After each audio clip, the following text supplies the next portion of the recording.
Shamanism and Spirit Work Part 2. In this, I want to talk a little bit about what is shamanic ritual, ecstatic ritual, what is the purpose of ritual. Okay, so you have the three parts of your body. You have your conscious, your subconscious, and your unconscious, right? Your conscious is you. You're listening to this, you are conscious. You can talk to a shaman, you get the stories, you can read books, and you can hear voices. You can talk to spirits through divination. That is through conscious way. Unconscious is connecting through the spirit realm while you are in some sort of subconscious state, whether through psychedelics or through dream time, through dream walking. And then your unconscious is the unconscious state of the elemental forms of your body. So this is where ritual comes in. A lot of shamans, what they do is they use ritual to change the unconscious nature of their body. Now, here's where a lot of trouble happens. A lot of ecstatic practices, so people get involved in like psychedelics or shamanic practice, and they're not training all parts of themselves. You've got to train all parts. In Norse mythology, we had the three brothers were responsible for recreating Midgard out of the first giant Ymir, who came out of Ginnungagap. So in order to make formlessness into form, you have to manage all three parts of the self. Odin, Vili, and Ve. Spirit, mind, and body. So and the mind is your conscious, your spirit is your subconscious, and then your body is your unconscious. And so those three parts of you have to be working together. And you do that through training. You go into ecstatic practices, if you can, at least weekly or daily if you can. And yogis used to do this with their sadhana. They would basically put their bodies into different types of poses to bring about different energetic signatures. In shamanism, it's pretty much like upper realms are high vibration, lower realms are low vibration. So if you are exciting your body through practices of heat, dance, or any kind of stimulants, you are bringing your energy into upper realms.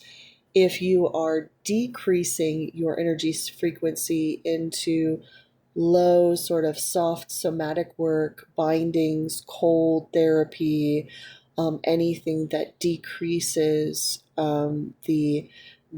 relaxes the body through muscle relaxers, any kind of psychedelics that do that, you are going into lower realms. So you have lower realms, you have upper realms, and if you want to think about it, is like from cold to hot. Low is cold, high is hot. It's mimics nature. Anything is upper realm. It's high, excitable. The atoms are exciting and they are moving faster and pushing away from each other. And cold, it's condensed and slower. So where you need to realize is where you fit in the scheme of things. And most humans, we kind of live in the middle. We're not too hot, not too cold. We're just right. Just like, not Little Red Riding Hood, Goldilocks and the Three Bears. So you're little Goldilocks and you want to travel the 9 realms. So you learn to move your body in ecstatic, excited states and in lower calm states. And you're traveling between that. What you also need to do is you need to honor your subconscious self through a type of interfacing with your subconscious. So a lot of shamans say that they have quote unquote guides. Those guides can sometimes be aspects of your subconscious self. And here's where the tricky part comes. It's very possible when you start shamanism that your spirit guides may appear to you as pieces of yourself. They are and they aren't. They might actually be tricksters to try to get you off your path. But you will learn, just like, just like when you were young and you went to high school and you didn't know who was evil or who was good. You didn't know who to trust, and you just tried to make friends and figure out who people are. You do that with spirits.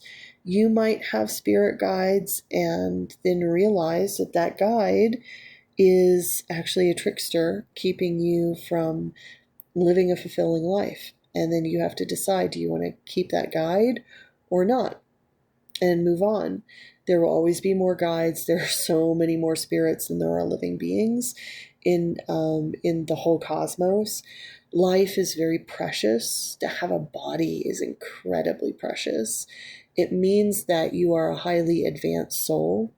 It means that you have access to change your energetic signature at will, really. And the really beautiful thing about understanding shamanism is understanding that you can actually protect yourself from spirits by simply changing your vibration. So let's say you got like you got some nighttime terrors, right? You've got some dark spirits that are attached to you and maybe haunting you. Look at where you're at. Like, look at where your lifestyle is at when those spirits appear. Is it at night when your body is cold and dark? Is it after you eat certain foods? Then you can change your diet. You change your exercise pattern. You change how you sleep. You change the way your body is wired physically, and you'll actually remove the vibrational frequency that is attached to that spirit. I noticed in myself that when I was younger, one of the ways that my grandmother, who came to me in my dream time, she taught me how to deal with spirits by simply changing certain things in my body. I had this one series. I had this like group of spirits that were haunting me since childhood, and my grandma told me to learn how to knit, and it was through the act of knitting, it somehow changed my frequency so that those spirits couldn't see me anymore. And it's something as simple as that can change your frequency, and that's where the power of the ancestors come. Most likely, if you have shamanic abilities, there were shamans in your bloodline. They don't just spontaneously appear out of nowhere. You might have ancestors in your bloodline who really repressed or were afraid of their gifts, but once their spirit was released from their body, they want to help you.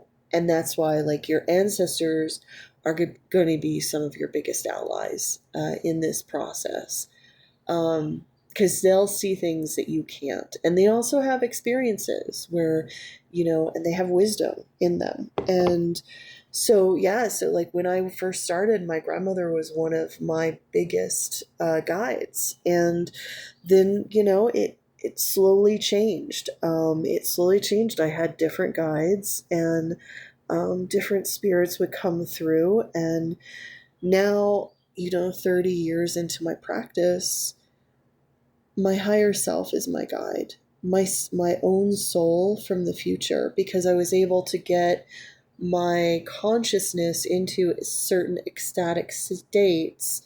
I was able to meet my higher self, like the me in future lifetimes, like 3 or 4 lifetimes from now. And she is my guide because she knows everything that I'm experiencing and can help me. And she's also in the future doing shamanic work, healing me in the process. So we're kind of like working in tandem. It's really amazing. Like, it's this beautiful synthesis. But I wanted to say that, like, as you go in the shamanic process, you are going to meet different types of spirits. and allow yourself to grow